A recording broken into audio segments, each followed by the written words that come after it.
Олдтой тал нь юу байна? Дэвшилтэй тал нь юу байна? Хэрэгцээ шаардлага нь юу байна гэдгийг газар дээр нь үзэж харж тодорхойлох зорилгоор өнөөдөр энэ чинь ажиллаж байна. За ингээд өнөөдөр хурлын дарга бол та бүгдтэй адилхан одоо манай ахлагч бүрэлдэхүүний нэгэн адил өнөөдрийн үйл ажиллагаанд ингэж оролцож үүрэг гүйцэтгэхээр хүрэлцэн ирсэн байгаа. Ингээд танд бас ажлын амжилт хүсье. Монголд одоо яг хэд байна? Ийм шаттай машин. Баян төлөв байгаа, хан урд байгаа. Оо зү. Баян голд байгаа. Та хэд ер нь хамгийн одоо өндөр давхарт гал гарч ирсэн гэхэлэр хэдэн давхарт гал сөнөөж ирсэн? Асаа гадна басаад дээшээ шатаа явахлаа тэгэл 16 7 8 Дээш явчихж байгаа тийм. Тэгэл шат нь өөрөө нөгөө дээрээ мэдрэгчтэй. Аха. Тухайн объект руу ингээд төхөөд очих юм бол 1 метрийн зайд ирээд энэ тохиолдолд нь өөр ажил. Өөрсдийнхөө бас аюулгүй байд эрсдлийг тооцоолж идэг. Тэр хоолоонд одоо энэ машинаасаа холбох юм байна тийм. хоолоогоо холбочин тэргээд тийшээ усаа татаад тэр дээрээсээ. Ер нь нэлээ юу те? Хөдөлгөөнтэй юу?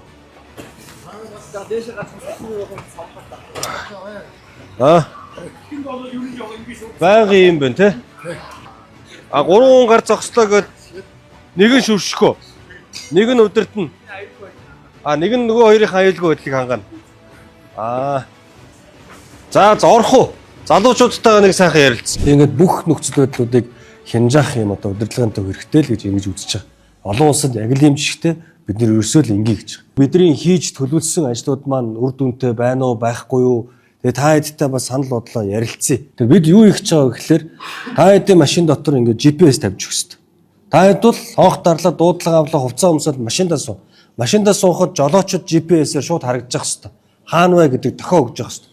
Тэгээд дохио өгөхөөс гадна аль замаар хамгийн дөрүүлж очих ёстой вэ гэдэг тэр замыг тавлж өгөх ёстой. Ганцаар хэлж. Яг зөв. Тэгээ тэр чинь ингээд шууд зааж өгч байгаа байхгүй. Тэрийг хараад жолооч ингээд шууд явж байгаа хэвээр. Тэгэхэд тэр удирдлагыг биш үү?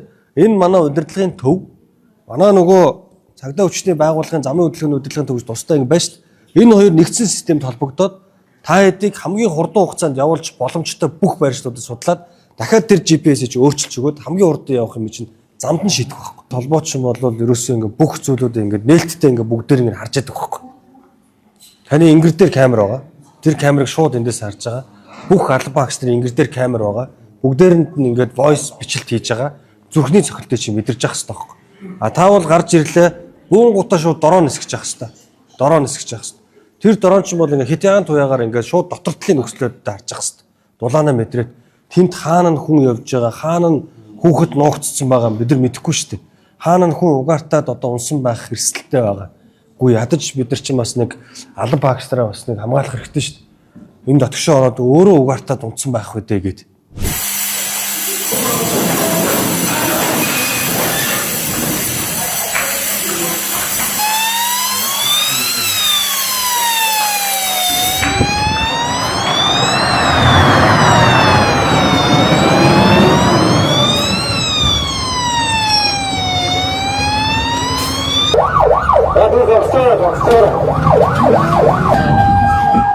За одоо 13 цаг 22 минут.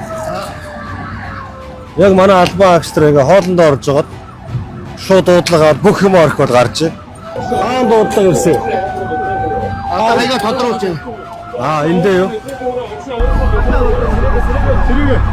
Манай цагдаа нар байгаа. Цагдаа нар одоо дуудлага ирсэн байгаа. Цагдаа байх юм бол ингээд зузуулаад ингээд өгч байгаа юм дээр.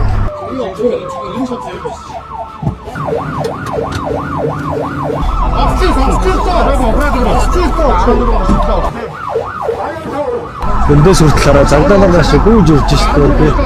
Үнэхээр бас иргэдийнхэн төлөө бас амь нэг үт юм байна. Манай иргэд хүртэл жолооч нар хүртэл замаа ярьж зогсож өгөөл. Үнэхээр сандарчдээ байна зарим нь бол.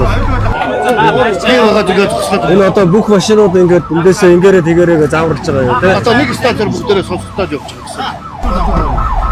Энэ бас голоор тавьж байгаа аваалтууд ажиглын энэ бас саад болд юм байна тийм. Хэрвээ хийх гэж байгаа бол голоороо хаалт хийж байгаа бол хоёулаа явган замаараа бас саад хийхсгүй юм байна тийм. Тэр чи одоо ингэ мань метрод бол одоо л ингэж ойлгож байгаа.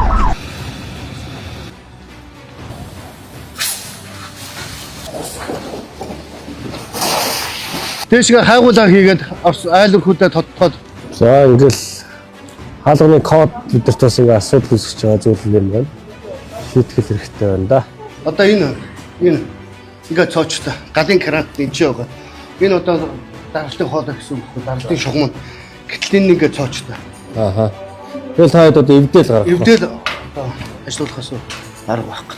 Тэгэхээр Энэ одоо шинэ ингээд нэг 20 давхар байсан бол бид нар ингээд 20 давхар галыг унтрааж чадахгүй юм шүү дээ. нэг давхраасаа дээшээгээ хоолой дэлгэнэ гэсэн үг. Ажлын шугам дэлгэнэ гэсэн үг. Хоолой залгаж орж гисэрвэл хэдэн минут илүү сунах уу? Цаг алдахгүй байх юм чинь. Хоолойтойгоо давхар гоо хоолой төрж үг. Ийм л асуудалтай юм байна да. Энэ хамгийн энэ бункерний дуудлага ер нь хэр их вэ? За ер нь нийт дуудлага баг 20-25% нийцлээ шүү. Ааш ороолаа. Тэгээ нийт дуудлага 20-25 гэдэг бол нэг бол энэ ил санаатай нэг хүн гал тавьсан. Аль эсвэл ингээд нэг юм тамхи татж байгаа тамхины ишээ хаяал. Тэгээ ингээд бункер гал гарч байгаа гэсэн юм байна шүү дээ. Тэгэхээр иргэд бид бүхэн бас энэ дээр бас хариуцлагатай байхгүй бол бүлүүтээ ингээд энэ орцороо 12 давхар гэдэг бол одоо 50 60 дайлуу 60 дайлын одоо хичнээн одоо иргэд байгаа хүүхдүүд байгаа нэлхнаа хүүхдүүд байгаа 8 насны хүртэл эрсдүүлэх юм аюултай байд юм байна шүү дээ. Аргын ер нь ойрын зорилт юу байна? Яг одоо онцгой нийслэлийн хэмжээнд Нэгдүгээр энэ технологийн шинжилгээ бол зайлшгүй хэрэгцээ шаардлага байна. Энийг бол нэг номерт бол дуудаж байгаа. Энийгээ дагаад хамгийн том зорилго бол алба хаагч галт өмнө голомт дээр битгүү гэмтгүү амь насаа алддаггүй байх нь нэг номерын одоо эрхэм зорилго байна. За мэдээж одоо хоёрдугаарт нь одоо иргэдэд учирж байгаа мэдээж хохирлоо. Аль болох бууруулах, аюулгүй иргэдээ бас нэг амгалан тайван амьдрахын нөхцөлийг бүрдүүлэх гэсэн гэдэг энэ хоёр дахь асуул. За мэдээж гуравт нь одоо энэ яавал энэ алба хаагч нар маань алба нийтэд дүртэй хаах уу, ар гэлүүгээ санаа зовдох уу, ахуйд хангагдсан байх вэ гэдэг энэ асуудлыг одоо гуравт нь зорж байна да. Ихэнх гурван зорилго одоо юм байна. За залуучуудаа маш их баярлалаа.